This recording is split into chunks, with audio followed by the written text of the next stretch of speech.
Good morning everyone. আর তোমাদের একটা জিনিস দেখাই, এই যে আমাদের দরজার সামনে লেগে গেছে ক্রক্সেল গেট। এটা দরকার ছিল, লাগিয়েছি। এখন এই গেটও তালা থাকবে, দরজাও লক থাকবে।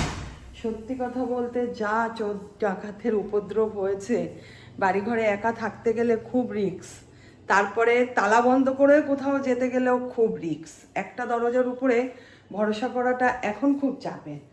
সেই জন্য এই ক্রক্সেল গেটটা লাগানো, যদিও বা তালার কোনো ভরসা নেই, যে মুহূর্তে যার প্রয়োজন খুলতে পারবে, তবু নিজেদের সতর্ক থাকতে হবে, প্রত্যেকে যেমন থাকে।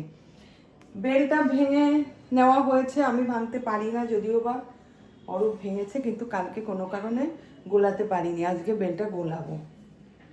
এর আগে 3-4 দিন বেল এনেছে, এবছরের বেলগুলো পুরো মানে কি বলবো খারাপ হয়েছে, সেইভাবে করতেই পারিনি বেলগুলো, মানে মাখা।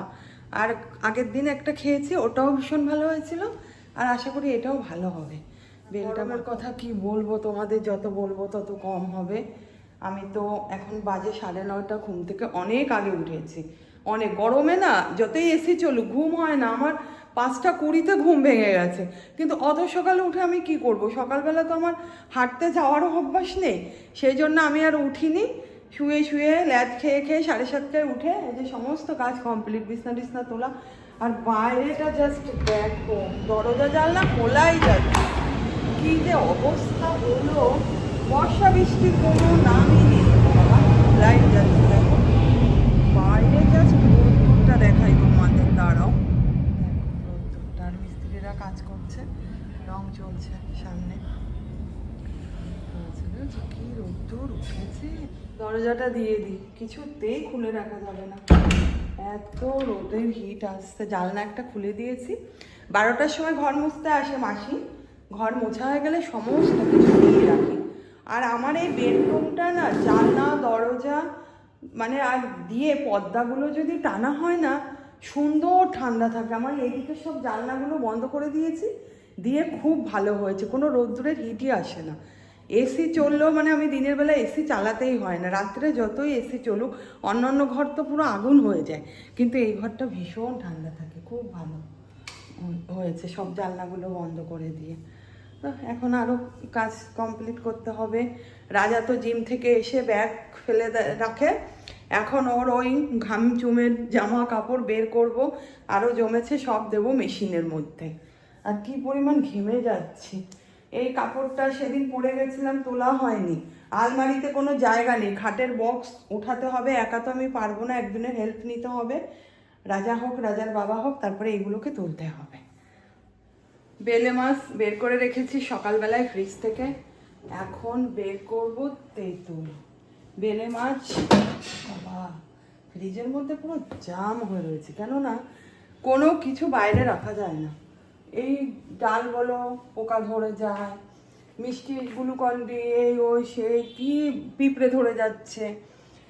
এবার বেলে মাছটা না টক দিয়ে আমাদের ভীষণ ভালো খায় রাজা, আমিও ভালো খাই গরমে। আর কি হবে মাথার মধ্যে তো ঘোরে, কি হবে কি হবে দেখা যাক। একটু পটল, দই পটল করতে বলবো, দই পটল করতে বললে রাজা খাবে। এই যে পটলগুলোও বার করে রাখি, মীরা আসার টাইম হয়ে গেছে, তেঁতুলটা ভিজিয়ে রাখলে ভালো হবে। লেবু তো খেতেই হবে, শশা খেতে হবে, গরমে এগুলো ছাড়া আর কোনো খাওয়া চলেই না। যাই হোক, পটল আর তেঁতুলটা বার করলাম, আর দেখতে হবে কি আছে না আছে। ডাল যদি হয় একটু ডালও করতে বলবো, কেননা গরমের দিনে সিম্পল খাওয়া দাওয়া ভালো লাগে, অতিরিক্ত মানে সবজিপাতি একটু পছন্দ হয় না, মানে খেতেই ইচ্ছা করে না। বেলটা এখন ছেঁকে নেব, হাত দিয়ে সেদিন করেছি, এই নখ পুরো উঠে গেছে। আমি একটু নখ রেখেছি শখ করে, আগে তো মানে বলতে গেলে সবসময় নখ থাকতো ডান হাত বা হাতে, বিয়ের পরে আর ছেলে মেয়ে হওয়ার পর থেকে ডান হাতের পর্ব বন্ধ। সে যাই হোক, চামচ দিয়ে এইভাবেই করে নেব বেলটাকে গুলে। আমি আর অরূপই খাবো, রাজা বেল পছন্দ করে না, রাজা খাবে না। আজকে ব্রেকফাস্টে বেলের সাথে দেখি কি খাই, আমাদের দেখাচ্ছি। বেলটা গুলে নিই, বেল মাখা কমপ্লিট। এই হচ্ছে আমার আজকে ব্রেকফাস্ট, বেল মাখা আর হচ্ছে মুড়ি। বেলটা মাখিয়েছি টক দই দিয়ে, আর নিয়েছি একটা বাতাসা, কেননা বেলটা ভালো মিষ্টি না, তাই বাতাসাটা দিয়ে এই যে মুড়ি আর বেলটা এখন খেয়ে নেব। বেজেও গেছে 10:30। তারপরে জামা কাপড়গুলো মেলতে হবে। আর ফ্যান ছাড়া এক মুহূর্ত থাকা যাচ্ছে না, এত গরম এত গরম, মানে চিন্তাই করা যায় না। দেখো পোড়াটার কি অবস্থা হয়ে রয়েছে, কবে যাবে কি জানি। সে যাকগে, যেদিন যাই যাবে। এখন খাওয়া দাওয়াটা করি ফ্যানটা চালিয়ে। আর ফ্যান চালিয়ে তো না তোমাদের সাথে কোনো কথা বলা যায়, আবার ফ্যান বন্ধ করে না থাকা যায়। পরিস্থিতি এখন এতটাই ভয়াবহ, কিছু করার নেই, সহ্য করতে হবে। সয়ে গেছে, গরম গরম যতই আমরা বলি সয়ে গেছে। ফ্যানটা চালিয়ে দিই। এখন এই ফার্নিচারগুলো মোছামুছি করব। সমস্ত ফার্নিচার মোছা কমপ্লিট হয়ে গেলে তারপরে করব স্নান। গরম আর সহ্য করা যাচ্ছে না।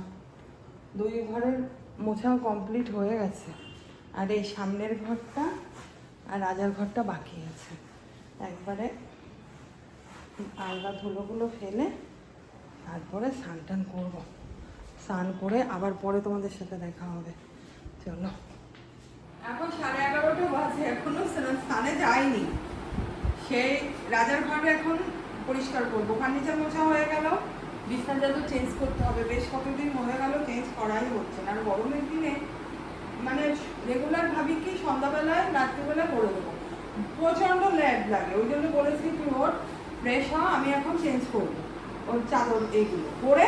তারপরে রাজাকে দেবো ব্রেকফাস্ট। রাজা খাচ্ছে ওটস, কলা, টক দই। রাজা এখন জিম করছে, ট্রেনারের কথা একদম মেনটেন করছে। বাইরে এই 7-9 দিন হয়ে গেল বিকালবেলা বাইরের কোনো খাবারই খাচ্ছে না। সেটাই উচিত, যখন করছে একটু নিয়ম করে মন দিয়ে করুক। আর ফ্যান চালিয়ে কথা বলছি তোমাদের সাথে, এত গরম আর পারা যাচ্ছে না ফ্যান বন্ধ করে। এবার ফটাফট ওর বিছানা কমপ্লিট করে নিই। আমার স্নান কমপ্লিট, রাজার স্নান কমপ্লিট। এখন গরমে যে যত তাড়াতাড়ি স্নান করতে পারি শরীর মনে হয় একটু শান্তি লাগে, এই হয়েছে ব্যাপার।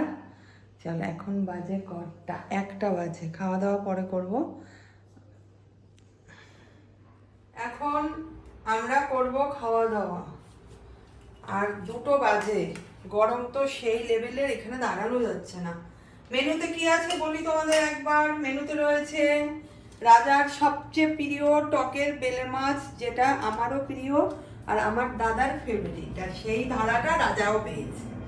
দই পটল, এখানে রয়েছে কচু, আর হচ্ছে পেঁপে দিয়ে মুগ ডাল, শসা, পেঁয়াজ, লঙ্কা।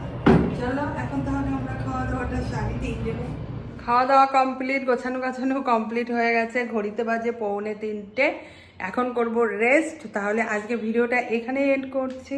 যদি কিছু ভালো লেগে থাকে প্লিজ লাইক করো, শেয়ার করো, সাবস্ক্রাইব করো, পাশের বেল আইকনটা প্রেস করো। আমার ভিডিও যদি দেখতে তোমাদের ভালো লাগে তাহলে নোটিফিকেশান চলে যাবে, আবারও দেখতে পারবে। আজকের মতো তাহলে টাটা।